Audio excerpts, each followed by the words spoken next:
Good morning students. जो topic आज start करने जा रहे हैं वो है SHM, that is simple harmonic motion. Simple harmonic motion 'ਚ ਕੀ ਹੁੰਦਾ ਕਿ ਜੋ ਪਾਰਟੀਕਲ ਹੁੰਦਾ ਹੈ ਉਹ ਸਟ੍ਰੇਟ ਲਾਈਨ ਦੇ ਵਿੱਚ ਮੂਵ ਕਰਦਾ ਹੁੰਦਾ ਹੈ। ਡੈਫੀਨੇਟਲੀ ਉਹਦੇ ਉੱਪਰ ਇੱਕ ਫੋਰਸ ਲੱਗ ਰਹੀ ਹੁੰਦੀ ਹੈ। ਉਹ ਫੋਰਸ ਅਟਰੈਕਟਿਵ ਵੀ ਹੋ ਸਕਦੀ ਹੈ, ਉਹ ਰਿਪਲਸਿਵ ਵੀ ਹੋ ਸਕਦੀ ਹੈ, ਪਰ ਇਸ ਕੇਸ ਦੇ ਵਿੱਚ ਪਰਟੀਕੂਲਰਲੀ ਆਪਾਂ ਅਟਰੈਕਟਿਵ ਫੋਰਸ ਦੀ ਹੀ ਗੱਲ ਕਰਾਂਗੇ। ਅਟਰੈਕਟਿਵ ਫੋਰਸ ਜੋ ਇੱਕ ਸੈਂਟਰ ਦੇ ਉੱਪਰ ਐਕਟ ਕਰ ਰਹੀ ਹੁੰਦੀ ਹੈ, ਤਾਂ ਪਾਰਟੀਕਲ ਜੋ ਹੁੰਦਾ ਸੈਂਟਰ ਦੇ ਅਰਾਊਂਡ ਓਸੀਲੇਟ ਕਰ ਰਿਹਾ ਹੁੰਦਾ under the effect of that attractive force. ਤਾਂ ਤੁਸੀਂ ਐਗਜ਼ਾਮਪਲ ਲੈ ਸਕਦੇ ਹੋ ਪੈਂਡੂਲਮ ਦੀ। ਪੈਂਡੂਲਮ ਸਪੋਜ਼ ਕਰ ਲਓ, ਪੈਂਡੂਲਮ ਤੁਹਾਨੂੰ ਪਤਾ ਹੀ ਹੈ ਕਿ ਇੱਕ ਹੈਵੀ ਬਾਲ ਜੋ ਹੁੰਦੀ ਹੈ ਉਸਨੂੰ ਆਪਾਂ ਇੱਕ ਥਰੈਡ ਦੇ ਨਾਲ ਲਟਕਾ ਰੱਖਿਆ ਹੁੰਦਾ ਹੈਗਾ। ਤਾਂ ਉਸ ਨੂੰ ਇੱਕ ਸਾਈਡ ਤੋਂ ਖਿੱਚ ਕੇ ਜਦੋਂ ਆਪਾਂ ਛੱਡਦੇ ਹਾਂ ਤਾਂ ਉਹ ਇੱਕ ਖਾਸ ਸੈਂਟਰ ਦੇ ਅਬਾਊਟ ਜਿਹੜੀ ਹੈਗੀ ਆ ਓਸੀਲੇਟ ਕਰਨ ਲੱਗ ਪੈਂਦੀ ਹੈਗੀ ਹੈ। ਅਤੇ ਉਹਨੂੰ ਜਿੰਨਾ ਮਰਜ਼ੀ ਦੂਰ ਤੱਕ ਖਿੱਚ ਲਓ, ਉਹਨੇ ਜਾਣਾ ਸੈਂਟਰ ਵੱਲ ਹੀ ਹੁੰਦਾ ਹੈਗਾ। ਅਤੇ ਸੈਂਟਰ ਤੋਂ ਪਹਿਲਾਂ ਉਹ ਸੈਂਟਰ ਵੱਲ ਵਧੇਗੀ, ਫਿਰ ਇਨਰਸ਼ੀਆ ਦੇ ਕਰਕੇ ਸੈਂਟਰ ਤੋਂ ਦੂਸਰੇ ਪਾਸੇ ਨੂੰ ਜਾਏਗੀ, ਫਿਰ ਦੂਸਰੇ ਤੋਂ ਫਿਰ ਵਾਪਸ ਸੈਂਟਰ ਵੱਲ ਆਏਗੀ। ਇਸੇ ਤਰ੍ਹਾਂ ਹੀ ਉਹ ਸੈਂਟਰ ਦੇ ਅਬਾਊਟ ਜਿਹੜਾ ਹੈਗਾ ਬਾਲ ਜਿਹੜੀ ਹੈਗੀ ਰੋਟੇਟ ਕਰਦੀ ਰਹਿੰਦੀ ਹੈਗੀ ਹੈ।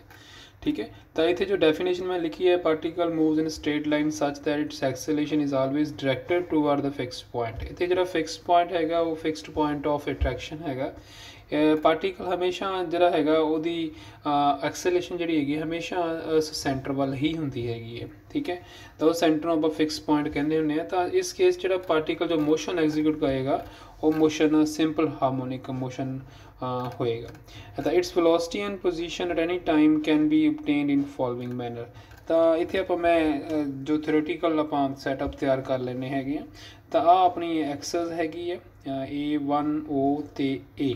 ਤਾਂ ਜੋ O ਹੈ ਇੱਥੇ ਆਪਾਂ ਸੈਂਟਰ ਅਜ਼ਿਊਮ ਕਰਦੇ ਹੈਗੇ ਹਾਂ, ਅਤੇ ਇਸ O ਸੈਂਟਰ ਦੇ ਉੱਪਰ ਕੋਈ ਫੋਰਸ ਹੋਏਗੀ ਅਟਰੈਕਟਿਵ ਫੋਰਸ, ਜੋ ਇੱਧਰ ਅਤੇ ਇੱਧਰ ਜਾਂਦੇ ਹੋਏ ਪਾਰਟੀਕਲ ਨੂੰ ਆਪਣੇ ਵੱਲ ਅਟਰੈਕਟ ਕਰੇਗੀ। ਤਾਂ ਕੀ ਹੋਊਗਾ ਕਿ ਸਪੋਜ਼ ਕਰ ਲਓ ਪਾਰਟੀਕਲ ਪਹਿਲਾਂ ਇੱਥੇ ਸੀਗਾ, ਆਪਾਂ ਉਸ ਨੂੰ ਕਿਸੇ ਤਰੀਕੇ ਹਿਲਾ ਕੇ A ਤੱਕ ਲੈ ਗਏ। ਜਦੋਂ A ਤੋਂ ਛੱਡੋਗੇ ਵਾਪਸ ਫਿਰ ਉਹ O ਵੱਲ ਜਾਏਗਾ, ਕਿਉਂਕਿ ਉਹਦੇ ਉੱਪਰ ਫੋਰਸ ਆਫ ਅਟਰੈਕਸ਼ਨ ਲੱਗ ਰਹੀ ਹੈ। ਤਾਂ ਕਿਉਂਕਿ ਉਹ ਮੂਵ ਕਰ ਰਿਹਾ ਸੀਗਾ O ਤੋਂ A ਜਦੋਂ ਮੂਵ ਕਰੇਗਾ, ਕਿਉਂਕਿ ਹੁਣ ਇੱਥੇ ਆ ਪਹੁੰਚ ਚੁੱਕਾ, ਹੁਣ ਇੱਕਦਮ ਤਾਂ ਉਹ ਰੈਸਟ 'ਚ ਆ ਨਹੀਂ ਸਕਦਾ ਕਿਉਂਕਿ ਕਿਸੇ ਤਰ੍ਹਾਂ ਦੀ ਕੋਈ ਰਿਟਾਰਡੇਸ਼ਨ ਨਹੀਂ ਲੱਗੀ ਹੈਗੀ। ਤਾਂ ਉਹ ਇਨਰਸ਼ੀਆ ਦੇ ਕਰਕੇ ਫਿਰ ਇੱਧਰਲੇ ਪਾਸੇ ਨੂੰ ਜ਼ਰੂਰ ਜਾਏਗਾ। ਫਿਰ ਇੱਧਰ ਜਾ ਕੇ ਜਿੰਨਾ ਮੈਕਸੀਮਮ ਜਾ ਪਾਇਆ ਉਹ ਜਾਏਗਾ, ਫਿਰ ਉਹਨੇ ਫਿਰ ਵਾਪਸ ਅੰਡਰ ਦਾ ਅਟਰੈਕਸ਼ਨ ਉਹਨੇ O ਵੱਲ ਮੂਵ ਕਰਨਾ ਹੈਗਾ, ਅਤੇ O 'ਤੇ ਆ ਕੇ ਫਿਰ ਇਨਰਸ਼ੀਆ ਉਹਨੂੰ A ਵੱਲ ਉਸ ਨੂੰ ਖਿੱਚ ਕੇ ਲੈ ਜਾਏਗਾ। ਤਾਂ ਇਸ ਤਰ੍ਹਾਂ ਹੀ ਪਾਰਟੀਕਲ ਜਿਹੜਾ ਹੈਗਾ A1 ਅਤੇ A ਦੇ ਵਿੱਚ ਓਸੀਲੇਟ ਕਰਦਾ ਰਹੇਗਾ ਜਦ ਤੱਕ ਕੋਈ ਬਾਹਰਲੀ ਐਕਸਟਰਨਲ ਫੋਰਸ ਉਸ ਦੇ ਮੋਸ਼ਨ ਨੂੰ ਜਿਹੜਾ ਹੈਗਾ ਰੋਕ ਨਹੀਂ ਦਿੰਦੀ, ਜਾਂ ਜਦ ਤੱਕ ਇੱਥੇ ਲੱਗਣ ਵਾਲੀ ਜਿਹੜੀ ਫੋਰਸ ਹੈ ਉਹ ख़त्म नहीं हो जाती हैगी। ठीक है, तो इत्थे अपनी जी जो मोशन है लाइन A1 O ਦੇ ਅਲੋਂਗ एक्ट कर रहा है। तो आप अज्यूम कर लें कि सपोज कर लो पार्टिकल जो है at any time point P ਦੇ ਉੱਪਰ ਹੈਗਾ ਸੱਚ दैट ਇਹਦਾ डिस्टेंस ਜਿਹੜਾ ਹੈਗਾ पॉइंट O ਤੋਂ ਉਹ X दूरी ਤੇ ਪਿਆ ਹੋਇਆ, ਤੇ ਇੱਥੇ ਦੀ ਵੈਲੋਸਿਟੀ ਜਿਹੜੀ ਹੈਗੀ ਆ V ਦੇ ਬਰਾਬਰ ਹੈ। ਤਾਂ ਇੱਥੇ ਇਕੁਏਸ਼ਨ ਇੱਕ ਬਣਾਈ ਜਾ ਸਕਦੀ ਹੈਗੀ ਹੈ दैट इज़ आह वाला फार्मूला थोड़ा याद होगा, ये फार्मूला अपना एक्सेलेशन का होंगे। तो acceleration is directly proportional to the distance from the centre but in opposite direction, right. जी एक्सेलेशन है पार्टिकल की, मतलब पार्टिकल तो इधर नूं जा रहा है पर वो एक्सेलेशन इधरले पासे नूं होगी, क्योंकि देखो जो पार्टिकल इधर लगातार जा रहा है तो इत्थे जाके इन्हूं रुकना है, क्यों under the effect of retardation, या कह लो एक्सेलेशन इधरले पासे नूं ते इधरले पासे नूं दी रिटार्डेशन है। रिटार्डेशन क्यों है, क्योंकि सेंटर के उपर जी फोर्स है उसनों खिंच रही है। तो आ एक्सेलेशन तो डिसप्लेसमेंट दोनों एक दूजे के उल्ट डायरैक्शन के होंदियां हैं, जिस करके आ नैगेटिव साइन जोड़ा है इत्थे इंट्रोड्यूस हो जाता है। तो जी ये एक्सेलेशन है ये डायरैक्टली प्रोपोर्शनल होएगी कि अपना जो पार्टिकल है सेंटर तो कितना क दूर हैगा। वो साफ जी गल तुसीं जानते होगे पेंडुलम नूं तुसीं दूर तक खिच लो, जिन्ना दूर तक खिचोगे सेंटर तो उन्हें उन्नी ज़्यादा स्पीड अचीव करनी हैगी है ना। ये तुसीं फिजिकली ऑब्जर्व कर सकते हो। जे पेंडुलम नहीं मिलता तो कोई रबड़ की बॉल दे नूं तुसीं धागे नाल लटका के देख लो, है ना। जिन्नी दूरों ज़्यादा दूर खिच के छड्डोगे उन्नी ज़्यादा वो वेलोसिटी जिहड़ी हैगी आ या उत्ते फोर्स ऑफ एक्सेलेशन लगेगी, है ना। तुसीं इसनूं इंटीग्रेट कर सकते हो बड़ा ईजीली। इंटीग्रेट आपां इसनूं बहुत बार कीता होया, तो ये इंटीग्रेट हो जाएगी, है ना। तो इंटीग्रेट होने तो बाद ये बन जाएगा वी स्केयर बटा 2 माइनस म्यू एक्स स्केयर बटा 2 plus your constant of integration. तो कॉन्सटेंट ऑफ इंटीग्रेशन आप ऑबटेन कर सकते हैं इनिशियल कंडीशंस लगा के। इनिशियल कंडीशंस की है कि जो पार्टिकल जोड़ा हैगा ए पॉइंट ते जाएगा मैक्सिमम पॉइंट मतलब वध तो वध दूर चला जाएगा उत्थे वेलोसिटी 0 होंदी है। एंड पॉइंट ते जिहड़ी वेलोसिटी होंदी है 0 होंदी है। तो एंड पॉइंट ते एक्स कितना हैगा सपोज कर लो ए दी वैल्यू जिहड़ी हैगी है ए है तो उत्थे वेलोसिटी कितनी है 0 है। तो इत्थे वेलोसिटी 0 भर दो तो एक्स की वैल्यू जिहड़ी हैगी है ए भर के आप C1 की वैल्यू जिहड़ी हैगी है वो 1/2 म्यू ए स्केयर निकाल सकते हैं। इसनों वापस जिहड़ा हैगा तुसीं फिल कर सकते हो वो 2 नंबर क्वेश्चन दे विच। तो उत्थों एक वेलोसिटी की रिलेशन बन जूगी V square is equal to mu A square minus X square. तो तुसीं इत्थे स्केयर नूं हटा के तुसीं इत्थे स्केयर रूट पा सकते हो तो बन जाएगा v is equal to plus minus this. ठीक है, इत्थे जिहड़ा प्लस माइनस का साइन हैगा ये वेलोसिटी का साइन हैगा। वेलोसिटी एक पॉइंट के उपर जिवें सपोज कर लो आ पॉइंट मैं इत्थे ड्राइंग ड्रॉ कर लेना हैगा। जिवें सपोज कर लो आ पॉइंट है ठीक है, इस पॉइंट ते वेलोसिटी इधर नूं भी हुंदी है ना, तो इस पॉइंट ते इधर नूं भी वेलोसिटी हुंदी है ना। एक बार इधर नूं जांदा हैगा एक बार उधरों वापस आके मुड़दा हैगा। तो इस पॉइंट तो ये 2 बार क्रॉस करता है ना, यही चीज़ हुंदी है ना। तां करके 2 वेलोसिटी जिहड़ियां हैगियां अपनियां बनदियां हैगियां, एक बार प्लस हो जाती एक बार माइनस हो जाती, डिपेंड करता कि अपना पार्टिकल किधरले पासे जा रहा है। तो नैगेटिव साइन तुसीं हाल की घड़ी निगलैक्ट कर सकते हो as velocity is in direction of x. ठीक है, या तुसीं उल्टा भी सोच सकते हो, थोड़ी मर्जी हैगी। जिवें जिवें देखो एक्स वधेगी उवें इस चीज़ ने घटना है, वेलोसिटी जिहड़ी हैगी है घटेगी। तो इस चीज़ नूं तुहानूं पॉजिटिव ही लेना पऊगा एक्स ते वधण दे नाल, है ना। तो जे तुसीं खब्बे पासे लै जाओ सेंटर के फिर तुसीं नैगेटिव लै सकते हो, थोड़ी अपनी मर्जी है। पर आप क्योंकि पॉजिटिव नूं प्रैफर करते हुंदे आ तो तुसीं पॉजिटिव लैके चल सकते हो। तो वी इस तरह लिख लिया जाऊगा तो क्योंकि वी नूं आपां dx/dt लिख सकते हैं तो आप dx/dt लिखता। तो इसनूं भी हुण आपां इंटीग्रेट कर सकते हैं बाय सैपरेशन ऑफ वेरीएबल। आ जिहड़ा फैक्टर हैगा आपां उठा के इस साइड ते लै आवांगे, dt नूं जिहड़ा इधर लै जावांगे, बड़ा ईजीली इंटीग्रेट हो जाएगा। ये साइन इनवर्स का इंटैगरल हुंदा हैगा। तो ये साइन इनवर्स इधर आ गया, इहदा t नाल लग जाएगा, है ना। तो एक इंटीग्रेशन करने तो बाद आ रिलेशन बन जाएगी। तो हुण इत्थों भी आप C2 जिहड़ा हैगा कॉन्सटेंट ऑफ इंटीग्रेशन जो आ नज़र आ रहा हैगा आप इसनूं वैल्यूएट कर सकते हैगे आ। T0 जो हुंदा है स्टार्टिंग दे विच उदों x 0 हुंदा हैगा तो तुसीं इत्थों C0 जिहड़ा हैगा थोड़ा 0 बन जाएगा। तो इतों इत्थे C0 0 भर दो तो रिलेशन बन जाएगी sine inverse x upon a is equal to square root mu t। तो इसनूं तुसीं साइन इनवर्स नूं इधर बना दो, साइन लै लो। तो इस तरह थोड़ी x is equal to a sine mu square root t एक थोड़ी जिहड़ी हैगी है डिसप्लेसमेंट दे लई इक्वेशन बन जाएगी, है ना। तो ये इक्वेशन मैजर करेगी कि पार्टिकल जिहड़ा हैगा at any instant of time जिहड़ा हैगा सेंटर तो कितना क दूर हैगा। तो तुसीं काफ़ी कुछ निकाल सकते हो जे तुसीं जे सपोज कर लो टाइम नूं ओरिजिन तो बजाय तुसीं जे ए पॉइंट तो मेजर करना होवे मतलब एक्सट्रीमिटीज़ तो मेजर करना होवे तो ये जिहड़ी इक्वेशन है ये बदल जाएगी। किवें बदल जाएगी? पहले वाली इक्वेशन जिहड़ी आपां लई सी उहते t इज इक्वल टू 0 है, जो t इज इक्वल टू 0 लिया उत्थे x is equal to a भर दो, है ना। वो तो साइन इनवर्स 1 जिहड़ा हैगा वो C2 के बराबर आ जाऊगा, C2 जिहड़ा हैगा π/2 बन जाएगा, है ना। तो ये रिलेशन जिहड़ी हैगी C2 की वैल्यू 0 की बजाय π/2 भर दो तो इत्थे साइन इनवर्स इधर पूरे ते आ जाएगा, x बन जाएगा a साइन दिस प्लस π/2। तो एक क्वाड्रेंट वाला फार्मूला लग जाऊगा साइन थीटा प्लस π/2 जिहड़ा हुंदा वो अपना कॉस के बराबर हुंदा है। तो 2 रिलेशन अवेलेबल ने। जे आपां टाइम जिहड़ा हैगा सेंटर तो मेजर करना शुरू करिए तो फिर तो साइन दे विच फार्मूला आऊगा।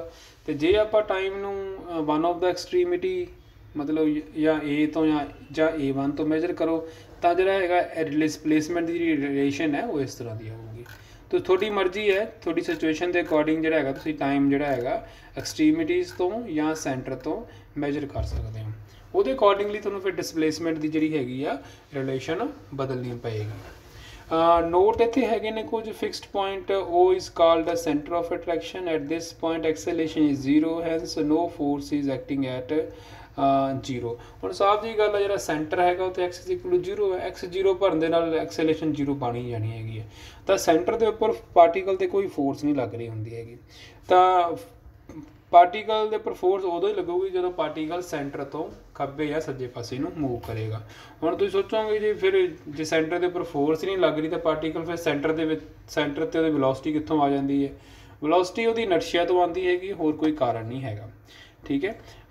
ਇਨ SHM ਸੈਕਿੰਡ ਨੋਟ ਜਿਹੜਾ ਹੈਗਾ, ਜਿਹੜਾ F ਹੁੰਦਾ ਉਹ -μx ਦੇ ਬਰਾਬਰ ਹੁੰਦਾ। ਦਿਸ ਮੀਨ F is negative and x is positive. ਸਾਫ ਜੀ ਗੱਲ, ਜੇ x ਪੋਜ਼ੀਟਿਵ ਹੋਊਗਾ ਤਾਂ F ਜਿਹੜਾ ਹੈਗਾ ਨੈਗੇਟਿਵ ਹੋਊਗਾ, ਜੇ x ਨੈਗੇਟਿਵ ਹੈ ਤਾਂ F ਜਿਹੜਾ ਹੈਗਾ ਉਹ ਪੋਜ਼ੀਟਿਵ ਹੋਏਗਾ। ਇਹਦਾ ਕਹਿਣ ਤੋਂ ਭਾਵ ਇਹ ਹੈ ਕਿ ਮਤਲਬ ਪਾਰਟੀਕਲ ਜਿੰਨਾ ਸੈਂਟਰ ਤੋਂ ਦੂਰ ਜਾਊਗਾ, ਜਿਹੜੀ F ਹੈ ਇਹਨੂੰ ਵਾਪਸ ਖਿੱਚਣ ਦੀ ਕੋਸ਼ਿਸ਼ ਕਰੂਗੀ। ਠੀਕ ਹੈ, ਇਹਦਾ ਬਸ ਇਹੀ ਮਤਲਬ ਹੈਗਾ। ਤੀਜਾ ਨੋਟ ਹੈਗਾ, particle comes to rest at point A and A1। ਬਿਲਕੁਲ ਪੈਂਡੂਲਮ ਦੀ ਤਰ੍ਹਾਂ ਦੋ ਸਿਰਾਂ ਤੇ ਆ ਕੇ ਪੈਂਡੂਲਮ ਦੀ ਜਿਹੜੀ ਬਾਲ ਹੁੰਦੀ ਹੈ ਉਹ ਖੜ ਜਾਂਦੀ ਹੈਗੀ ਹੈ। ਤਾਂ ਇੱਥੇ ਵੀ ਦੋ ਪੁਆਇੰਟ ਨੇ A ਤੇ A1। ਇਹਨਾਂ ਦੋਨਾਂ ਪੁਆਇੰਟਾਂ ਦੇ ਉੱਪਰ ਇੱਕ ਵਾਰ ਤਾਂ x = A ਹੁੰਦਾ ਤੇ ਦੂਜੀ ਵਾਰ ਜਿਹੜਾ ਹੁੰਦਾ x = -A ਹੁੰਦਾ ਹੈਗਾ। ਤੇ ਜਿਹੜੀ OA ਹੈ ਜਾਂ OA1 ਹੈ, ਇਸ ਨੂੰ ਆਪਾਂ ਐਂਪਲੀਟਿਊਡ ਬੋਲਾਂਗੇ, ਹੈ ਨਾ। ਕਿੰਨਾ ਕੁ ਦੂਰ ਚਲਾ ਗਿਆ ਸੈਂਟਰ ਤੋਂ ਉਸ ਨੂੰ ਆਪਾਂ ਐਂਪਲੀਟਿਊਡ ਬੋਲਾਂਗੇ। ਮੈਕਸੀਮਮ ਵੈਲੋਸਿਟੀ, ਮਿਨੀਮਮ ਵੈਲੋਸਿਟੀ ਵੀ ਆਪਾਂ ਨਿਕਾਲ ਸਕਦੇ ਹਾਂ। v ਦਾ ਫਾਰਮੂਲਾ ਨਿਕਾਲਿਆ ਸੀਗਾ। v ਮੈਕਸੀਮਮ ਕਦੋਂ ਹੋਊਗੀ? ਜਦੋਂ x 0 ਹੋਵੇ, ਹੈ ਨਾ। ਸਾਫ ਜੀ ਗੱਲ ਆ, ਕਿਉਂਕਿ ਜਦੋਂ ਜਿਵੇਂ x ਵੱਧਦਾ ਆਹ ਫੈਕਟਰ ਜਿਹੜਾ ਹੈਗਾ ਇਹ ਘਟਦਾ ਹੈ ਨਾ। ਤਾਂ ਜੇ ਇਹ ਘੱਟ ਤੋਂ ਘੱਟ ਹੋਏਗਾ x, ਤਾਂ v ਦੀ ਵੈਲਿਊ ਵੱਧ ਤੋਂ ਵੱਧ ਹੋਊਗੀ। ਠੀਕ ਹੈ। ਤਾਂ ਇੱਥੇ v ਜਿਹੜੀ ਮੈਕਸੀਮਮ ਉਦੋਂ ਹੀ ਹੋਊਗੀ ਜਦੋਂ x 0 ਹੋਊਗਾ ਸੈਂਟਰ ਦੇ ਵਿੱਚ, ਜਦੋਂ ਪਾਰਟੀਕਲ ਪਾਸ ਕਰਦਾ ਖੱਬੇ ਨੂੰ ਜਾਂ ਸੱਜੇ ਨੂੰ। ਤਾਂ ਇੱਥੋਂ v ਦੀ ਮੈਕਸੀਮਮ ਵੈਲਿਊ ਆ ਜਾਏਗੀ √μ_a। ਤੇ v ਦੀ ਵੈਲਿਊ ਮਿਨੀਮਮ ਹੋਊਗੀ ਜਦੋਂ x a ਹੋਏਗਾ ਜਾਂ -a ਹੋਏਗਾ। ਉਸ ਕੇਸ 'ਚ v ਦੀ ਵੈਲਿਊ 0 ਹੀ ਆ ਜਾਊਗੀ। 0 ਦਾ ਮਤਲਬ ਕੀ ਹੈ ਕਿ ਐਕਸਟ੍ਰੀਮਿਟੀਜ਼ ਦੇ ਉੱਪਰ ਪਾਰਟੀਕਲ ਮੋਮੈਂਟਲੀ ਜਿਹੜਾ ਹੈਗਾ ਆ ਕੇ ਰੁਕ ਜਾਂਦਾ ਹੈਗਾ। ਉਸ ਤੋਂ ਬਾਅਦ ਆਪਾਂ ਇਹ ਪ੍ਰੂਵ ਕਰ ਸਕਦੇ ਹਾਂ ਕਿ ਜਿਹੜਾ ਸਿੰਪਲ ਹਾਰਮੋਨਿਕ ਮੋਸ਼ਨ ਹੁੰਦਾ ਹੈਗਾ ਉਹ ਪੀਰੀਓਡਿਕ ਹੁੰਦਾ ਹੈਗਾ। ਪੀਰੀਓਡਿਕ ਮੀਨ ਆਪਣੀ ਇੱਕੋ ਸਟੇਟ ਨੂੰ ਇਹ ਵਾਰ-ਵਾਰ ਕਿਸੇ ਫਿਕਸ ਟਾਈਮ ਦੇ ਬਾਅਦ ਜਿਹੜਾ ਹੈਗਾ ਰਿਪੀਟ ਕਰਦਾ ਹੈਗਾ। ਮਤਲਬ ਜੇ ਪਾਰਟੀਕਲ ਪੁਆਇੰਟ P ਦੇ ਉੱਪਰ ਹੈਗਾ ਤਾਂ ਕੁਝ ਸਮੇਂ ਬਾਅਦ ਦੁਬਾਰਾ ਫਿਰ ਇਸ ਪੁਆਇੰਟ ਤੇ ਆਏਗਾ। ਠੀਕ ਹੈ। ਉਨੇ ਸਮੇਂ ਬਾਅਦ ਫਿਰ ਤੀਜੀ ਵਾਰ ਵੀ ਆਏਗਾ, ਚੌਥੀ ਵਾਰ ਵੀ ਆਊਗਾ, ਪੰਜਵੀਂ ਵਾਰ ਵੀ ਆਏਗਾ।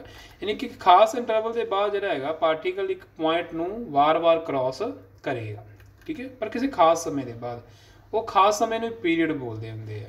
ਤਾਂ ਡਿਸਪਲੇਸਮੈਂਟ ਦਾ ਫਾਰਮੂਲਾ ਦੇਖ ਲੈਂਦੇ ਹਾਂ ਆਪਾਂ। x ਕਿੰਨਾ ਹੁੰਦਾ ਹੈਗਾ, ਆ x ਆਪਣੀ ਡਿਸਪਲੇਸਮੈਂਟ ਹੈ। ਤੁਹਾਨੂੰ ਪਤਾ ਸਾਈਨ ਜਿਹੜਾ ਹੁੰਦਾ ਉਹ ਪੀਰੀਓਡਿਕ ਹੁੰਦਾ। ਹੁਣ ਇਹ μ√t ਦੇ ਵਿੱਚ ਜੇ ਆਪਾਂ 2π ਵੀ ਜੋੜ ਦਈਏ ਤਾਂ ਸੇਮ ਹੀ ਰਹੇਗਾ। sin 2π + θ ਜਿਹੜਾ ਹੁੰਦਾ ਉਹ sin θ ਹੀ ਹੁੰਦਾ ਹੈਗਾ, ਹੈ ਨਾ। ਜੋੜਤਾ ਆਪਾਂ। ਹੁਣ ਇੱਥੋਂ ਕੀ ਹੈ, √μ ਜਿਹੜਾ ਮੈਂ ਕਾਮਨ ਕੱਢ ਲਿਆ। ਠੀਕ ਹੈ। ਹੁਣ √μ ਜਦੋਂ ਕਾਮਨ ਕੱਢ ਲਿਆ ਤਾਂ 2π ਦੇ ਥੱਲੇ ਇਹ ਡਿਵਾਈਡ ਹੋ ਗਿਆ। ਯਾਨੀ ਕਿ ਜਿਹੜਾ x ਹੈ ਉਹਦੇ 'ਚ ਕੋਈ ਬਦਲਾਅ ਨਹੀਂ ਆਇਆ, ਉਹ ਪਹਿਲੇ ਜਿੰਨਾ ਹੀ ਰਿਹਾ। ਪਰ ਇੱਥੇ ਹੁਣ t ਦੇ ਵਿੱਚ ਕੁਝ ਕੁਆਂਟੀਟੀ ਜੁੜ ਗਈ, ਹੈ ਨਾ। 2π/√μ ਇਹੀ ਆਪਣਾ ਪੀਰੀਅਡ ਹੁੰਦਾ ਹੈਗਾ। ਯਾਨੀ ਕਿ ਕੁਝ ਕੁਆਂਟੀਟੀ ਜੁੜਨ ਦੇ ਬਾਅਦ ਡਿਸਪਲੇਸਮੈਂਟ ਰਿਪੀਟ ਹੋਏ ਤਾਂ ਮਤਲਬ ਟਾਈਮ ਦੇ ਵਿੱਚ ਕੁਝ ਕੁਆਂਟੀਟੀ ਜੁੜਨ ਦੇ ਨਾਲ ਜੇ ਡਿਸਪਲੇਸਮੈਂਟ ਸੇਮ ਵੈਲਿਊ ਦੇ ਰਹੀ ਹੈ, ਦੈਟ ਮੀਨਸ ਉਹ ਕੁਆਂਟੀਟੀ ਜਿਹੜੀ ਹੈਗੀ ਉਹ ਪੀਰੀਅਡ ਹੋਏਗੀ। ਤਾਂ ਜਿਹੜਾ ਫਿਰ ਆਹ ਕੁਆਂਟੀਟੀ ਹੈ ਇਹ ਪੀਰੀਅਡ ਹੋਏਗੀ ਤੁਹਾਡਾ ਮੋਸ਼ਨ ਦਾ। ਤੇ ਇੱਥੋਂ ਇਹ ਸਾਫ਼ ਜ਼ਾਹਰ ਹੁੰਦਾ ਕਿ ਇੱਥੇ ਜਿਹੜਾ ਹੈਗਾ ਮੋਸ਼ਨ ਪੀਰੀਓਡਿਕ ਹੈ ਤੇ ਜਿਹੜਾ ਪੀਰੀਅਡ ਹੋਏਗਾ ਉਹ 2π/√μ ਹੋਏਗਾ। ਸਿਮਿਲਰ ਵੇ ਨਾਲ ਆਪਾਂ ਜਿਹੜੀ ਵੈਲੋਸਿਟੀ ਹੈ, ਵੈਲੋਸਿਟੀ ਨੂੰ ਵੀ ਪੀਰੀਓਡਿਕ ਪ੍ਰੂਵ ਕਰ ਸਕਦੇ ਹੈਗੇ ਆ। ਤਾਂ ਉਸ ਕੇਸ ਵੀ ਜਿਹੜਾ ਪੀਰੀਅਡ ਹੈਗਾ, ਕਿਉਂਕਿ ਵੈਲੋਸਿਟੀ ਵੀ ਜੇ ਡਿਸਪਲੇਸਮੈਂਟ ਸਾਈਨ ਦੇ ਵਿੱਚ ਹੈ ਤੇ ਜਿਹੜੀ ਵੈਲੋਸਿਟੀ ਹੈ ਡੈਰੀਵੇਟ ਕਰਨ ਤੋਂ ਬਾਅਦ ਉਹ ਕੋਸਾਈਨ 'ਚ ਆ ਜਾਊਗੀ। ਤੇ ਸਾਈਨ ਤੇ ਕੋਸਾਈਨ ਦੇ ਦੋਨੋਂ ਹੀ ਪੀਰੀਓਡਿਕ ਹੁੰਦੇ, ਦੋਨੋਂ ਦਾ ਪੀਰੀਅਡ 2π ਹੁੰਦਾ ਹੈਗਾ। ਪਰ ਕਿਉਂਕਿ ਇਹਦੇ ਟਾਈਮ ਦੇ ਨਾਲ ਇੱਕ ਫੈਕਟਰ ਮਲਟੀਪਲਾਈਡ ਹੈ, ਫਿਰ ਪੀਰੀਅਡ 2π ਦੇ ਨਾਲ ਉਹ ਫੈਕਟਰ ਡਿਵਾਈਡ ਹੋ ਜਾਊਗਾ। ਤਾਂ ਵੈਲੋਸਿਟੀ ਤੇ ਜਿਹੜੀ ਹੈਗੀ ਆ ਡਿਸਪਲੇਸਮੈਂਟ ਦੋਨੋਂ ਪੀਰੀਓਡਿਕ ਹੋਣ ਦੇ ਨਾਤੇ ਇਹਨਾਂ ਦੋਨਾਂ ਦਾ ਪੀਰੀਅਡ ਸੇਮ ਹੀ ਹੋਏਗਾ 2π/√μ। ਮਤਲਬ ਜੇ ਕਿਸੇ ਸਿੰਪਲ ਹਾਰਮੋਨਿਕ ਮੋਸ਼ਨ ਦਾ ਪੀਰੀਅਡ 2 ਹੈ, 2 ਸਕਿੰਟ ਹੈ, ਤਾਂ ਇਹਦਾ ਮਤਲਬ ਇਹ ਹੋਊ ਕਿ 2 ਸਕਿੰਟਾਂ ਬਾਅਦ ਜਦੋਂ ਪਾਰਟੀਕਲ ਦੁਬਾਰਾ ਲੰਘੂਗਾ ਇੱਕ ਜਗ੍ਹਾ ਤੋਂ ਤਾਂ ਉਦੋਂ ਉਹਦੀ ਵੈਲੋਸਿਟੀ ਸੇਮ ਹੋਊਗੀ। ਠੀਕ ਹੈ। ਤੇ 4 ਸਕਿੰਟਾਂ ਬਾਅਦ ਫਿਰ ਉੱਥੇ ਹੀ ਡਿਸਪਲੇਸਮੈਂਟ 'ਚੋਂ ਸਿਮਿਲਰ ਡਿਸਪਲੇਸਮੈਂਟ 'ਚੋਂ ਲੰਘੇਗਾ ਸਿਮਿਲਰ ਵੈਲੋਸਿਟੀ ਦੇ ਨਾਲ। ਤਾਂ ਇਹਦਾ ਇਹ ਮਤਲਬ ਹੈਗਾ। ਦੂਜੀ ਗੱਲ ਹੈ, ਜਿਹੜਾ period of simple harmonic motion ਹੁੰਦਾ ਉਹ ਐਂਪਲੀਟਿਊਡ ਦੇ ਇੰਡੀਪੈਂਡੈਂਟ ਹੁੰਦਾ ਹੈਗਾ। ਇਹਦਾ ਮਤਲਬ ਇਹ ਹੈ ਕਿ ਤੁਸੀਂ ਜਿਵੇਂ ਪੈਂਡੂਲਮ ਦੀ ਐਗਜ਼ਾਮਪਲ ਲੈ ਲਓ, ਤਾਂ ਪੈਂਡੂਲਮ ਦੀ ਬਾਲ ਨੂੰ ਜਿੰਨਾ ਮਰਜ਼ੀ ਦੂਰ ਤੱਕ ਖਿੱਚ ਕੇ ਲੈ ਜਾਓ ਤੇ ਛੱਡ ਦਿਓ, ਪੀਰੀਅਡ ਸੇਮ ਹੀ ਰਹੂਗਾ। ਠੀਕ ਹੈ। ਉਹ ਹੋ ਸਕਦਾ ਕਿ ਜਿਹੜਾ ਪੀਰੀਅਡ ਉਹਦੀ ਲੈਂਥ ਆਫ ਜਿਹੜੀ ਸਟਰਿੰਗ ਆ ਉਹ 'ਤੇ ਡਿਪੈਂਡ ਕਰਦਾ ਹੋਵੇ, ਤੁਸੀਂ ਫਿਜ਼ਿਕਸ 'ਚ ਫਾਰਮੂਲੇ ਦੇਖੇ ਹੋਣਗੇ, ਪਰ ਜਿਹੜਾ ਪੀਰੀਅਡ ਹੁੰਦਾ ਉਹ ਐਂਪਲੀਟਿਊਡ 'ਤੇ ਨਹੀਂ ਡਿਪੈਂਡ ਕਰਦਾ ਹੁੰਦਾ, ਠੀਕ ਹੈ। ਉਹ ਮਤਲਬ ਟੋਟਲੀ ਇੰਡੀਪੈਂਡੈਂਟ ਹੁੰਦਾ ਹੈਗਾ। ਫ੍ਰੀਕੁਐਂਸੀ ਜਿਹੜੀ ਹੁੰਦੀ ਹੈ, ਫ੍ਰੀਕੁਐਂਸੀ ਮਤਲਬ ਕਿਸੇ ਖਾਸ ਸਮੇਂ ਵਿੱਚ ਕਿੰਨੀ ਵਾਰ ਜਿਹੜਾ ਹੈਗਾ ਉਹ ਆਪਣੀ ਪੋਜੀਸ਼ਨ ਤੋਂ ਕ੍ਰਾਸ ਕਰਦਾ ਹੈਗਾ, ਉਸ ਨੂੰ ਫ੍ਰੀਕੁਐਂਸੀ ਬੋਲ ਦਿੰਦੇ ਹੈਗੇ ਆ। ਮਤਲਬ 1 ਸਕਿੰਟ ਦੇ ਵਿੱਚ ਕਿੰਨੀ ਵਾਰ ਲੰਘਦਾ ਇੱਕ ਜਗ੍ਹਾ ਤੋਂ, 5 ਵਾਰ, 10 ਵਾਰ, 11 ਵਾਰ, ਉਨੀ ਫ੍ਰੀਕੁਐਂਸੀ ਜਿਹੜੀ ਹੈਗੀ ਆ ਬਣ ਜਾਏਗੀ। ਤਾਂ ਫ੍ਰੀਕੁਐਂਸੀ ਜਿਹੜੀ ਹੁੰਦੀ 1 ਟਾਈਮ ਪੀਰੀਅਡ ਦਾ ਜਿਹੜਾ ਹੁੰਦਾ ਉਲਟਾ ਹੁੰਦੀ ਹੈ, ਮਤਲਬ ਪੀਰੀਅਡ ਦਾ ਉਲਟਾ ਹੁੰਦੀ ਹੈ, 1/T, ਜਾਂ ਕਹਿ ਲਓ ਇਹ ਸਕੁਏਅਰ ਰੂਟ μ/2π ਦੇ ਬਰਾਬਰ ਹੋਏਗਾ। ਆਪਾਂ ਐਗਜ਼ਾਮਪਲ ਇੱਕ ਟਰਾਈ ਕਰ ਲੈਂਦੇ ਹਾਂ। ਇਹ point is in straight line with SHM has a velocity u and v when its distance from center are a and b, prove that its period is this। ਮਤਲਬ ਸਿੰਪਲ ਹਾਰਮੋਨਿਕ ਮੋਸ਼ਨ ਤੇ ਨਾ ਆਪਾਂ ਨੂੰ 2 ਅਲੱਗ-ਅਲੱਗ ਡਿਸਟੈਂਸਸ ਤੇ centre ਤੋਂ ਵੈਲੋਸਿਟੀਜ਼ ਪਤਾ ਨੇ u ਤੇ v, ਪੀਰੀਅਡ ਲੱਭਣਾ ਹੈਗਾ ਇਹਦਾ। ਤਾਂ ਆਪਾਂ ਵੈਲੋਸਿਟੀ ਦਾ ਫਾਰਮੂਲਾ ਬਣਾ ਲੈਂਦੇ ਹਾਂ। ਇੱਥੇ ਨਾ ਜਿਹੜੀ v ਹੈ ਮੈਂ ਕੈਪੀਟਲ ਦਿਖਾ ਰਿਹਾ ਹੈਗਾ, ਸਮੋਲ ਨਹੀਂ ਹੈਗੀ। Capital v = μ capital A - x²। ਹੁਣ ਇੱਥੇ a ਜਿਹੜਾ ਆਪਣਾ ਨਾਰਮਲ ਦੀ ਤਰ੍ਹਾਂ ਐਂਪਲੀਟਿਊਡ ਹੈਗਾ, ਤਾਂ ਆਪਾਂ ਨੂੰ ਕਿਹਾ ਹੋਇਆ ਕਿ ਜਦੋਂ x ਡਿਸਪਲੇਸਮੈਂਟ a ਹੈ ਉਦੋਂ ਵੈਲੋਸਿਟੀ u ਦੇ ਬਰਾਬਰ, ਇੱਥੇ ਭਰ ਦਿੰਦੇ ਹਾਂ। ਫਿਰ ਆਪਾਂ 2 ਨੰਬਰ ਇਕੁਏਸ਼ਨ ਕਹਿ ਦਿੰਦੇ ਇਹਨੂੰ ਆਪਾਂ। ਅਤੇ ਜਦੋਂ ਡਿਸਪਲੇਸਮੈਂਟ b ਹੈ ਉਦੋਂ ਵੈਲੋਸਿਟੀ ਜਿਹੜੀ ਹੈਗੀ ਆ ਸਮੋਲ v ਦੇ ਬਰਾਬਰ ਹੈ। ਤਾਂ ਉੱਥੇ ਭਰ ਦਿਓ, x ਦੀ ਜਗ੍ਹਾ b ਭਰ ਦਿਓ ਅਤੇ ਕੈਪੀਟਲ v ਦੀ ਜਗ੍ਹਾ ਸਮੋਲ v ਭਰ ਦਿਓ। ਇੱਕ 3 ਨੰਬਰ ਰਿਲੇਸ਼ਨ ਬਣ ਜਾਊਗੀ। ਤਾਂ 2 ਨੰਬਰ 3 ਨੰਬਰ ਤੋਂ ਦੋਨਾਂ ਨੂੰ ਪ੍ਰੋਸੈਸ ਕਰ ਸਕਦੇ ਹੈਗੇ ਆ। 3 ਨੰਬਰ ਤੋਂ 2 ਨੰਬਰ ਨੂੰ ਘਟਾ ਦਿਓ, ਇਸ ਤਰ੍ਹਾਂ ਬਣ ਜਾਏਗਾ, ਠੀਕ ਹੈ। v² - u² = μ a² - b²। ਅਤੇ ਇੱਥੋਂ ਆਪਾਂ μ ਨਿਕਾਲ ਸਕਦੇ ਹਾਂ ਬੜਾ ਈਜ਼ੀਲੀ। ਅਤੇ ਇਸ ਤੇ ਪੀਰੀਅਡ ਆਫ ਮੋਸ਼ਨ ਜੇ μ ਨਿਕਲ ਗਿਆ ਤਾਂ ਪੀਰੀਅਡ ਆਫ ਮੋਸ਼ਨ ਜਿਹੜਾ ਹੁੰਦਾ ਉਹ μ ਦੇ ਹੀ ਡਿਪੈਂਡੈਂਟ ਹੁੰਦਾ ਹੈਗਾ। ਤਾਂ ਉਹ ਕਿੰਨਾ ਹੁੰਦਾ 2π/μ²। ਤਾਂ μ ਦੀ ਵੈਲਿਊ ਆਪਾਂ ਇੱਥੇ ਕੱਢ ਚੁੱਕੇ ਹਾਂ, ਭਰ ਦਿਓ, ਤੁਹਾਡਾ ਜਿਹੜਾ ਹੈਗਾ ਪੀਰੀਅਡ ਆ ਜਾਊਗਾ।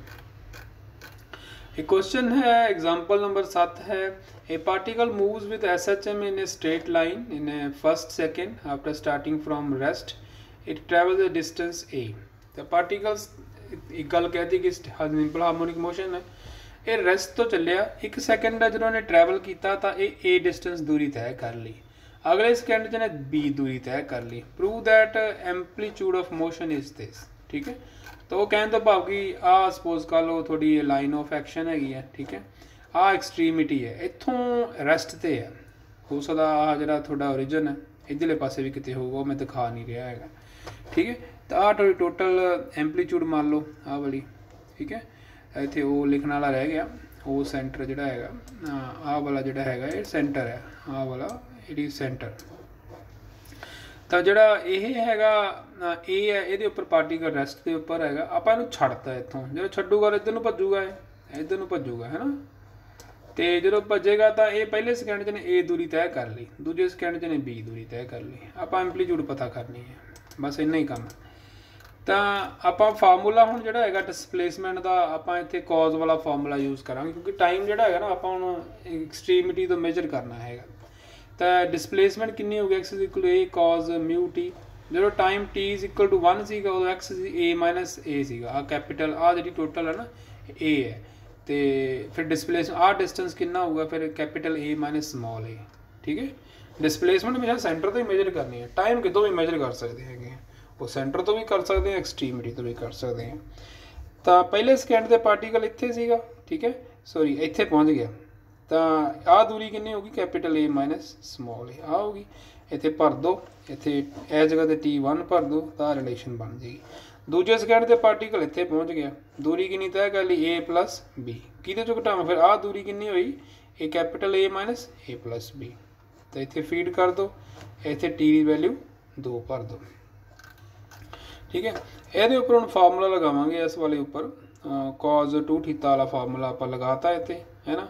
ਤਾਂ ਇੱਥੇ ਆਪਾਂ cos √μ ਦੀ ਵੈਲਿਊ ਇੱਥੋਂ ਚੁੱਕ ਕੇ ਭਰ ਦਾਂਗੇ, ਠੀਕ ਹੈ। ਆਹ ਥੱਲੇ ਡਿਵਾਈਡ ਹੋ ਜਾਊਗਾ, cos √μ ਦੀ ਵੈਲਿਊ ਭਰ ਦਾਂਗੇ। ਤਾਂ ਇੱਥੋਂ ਬੜਾ ਈਜ਼ੀਲੀ ਆਪਾਂ ਜਿਹੜਾ ਹੈਗਾ ਕੈਪੀਟਲ A ਨੂੰ ਵੈਲੂਏਟ ਕਰ ਸਕਦੇ ਹਾਂ। ਕੈਪੀਟਲ A ਬੇਸਿਕਲੀ ਕੀ ਚੀਜ਼ ਹੈ, ਇਹ ਕੈਪੀਟਲ A ਆਪਣੀ ਐਂਪਲੀਟਿਊਡ ਹੈਗੀ ਹੈ।